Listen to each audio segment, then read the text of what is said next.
Are you planning on making spring rolls for yourself and your family, or you're planning on going into spring rolls and samosa sheet business, or spring rolls or small shop as a whole? This video will be of help. If you want to make spring roll sheets for 10 to 15 pieces, you need 2 cups of flour, salt half teaspoon, and water 2 cups of water. Now, this measurement, take notice for the liquid method. There is a video I'm going to show you. You must watch. I would advise you to watch it at the end of the screen, where I made my spring roll sheet or samosa wrappers 2 method. It has method 1 and method 2.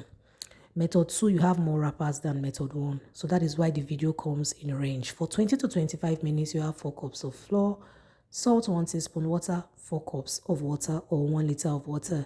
Now, the secret behind this is 1:1. If your water is 1, your flour will be 1.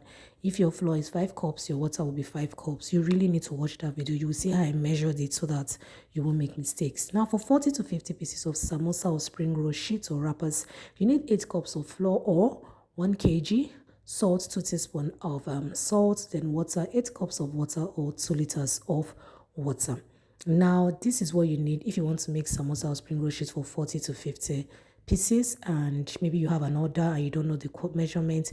This video will really be of help. If you want to go for larger quantity, like 80 to 100 pieces of samosa or spring roll sheet, you need 16 cups of flour, you need 4 teaspoons of salt, and water 16 cups of water, 4 liters of water. Salt is optional. You may not decide to add, so that you know your spring roll filling will have salt in it, so that your recipe will not come out feeling too salty. So you may decide to add, you may not decide to add. I don't know if this video has been of help to you. If it has, do like, share, subscribe, and comment on what you think. Bye bye.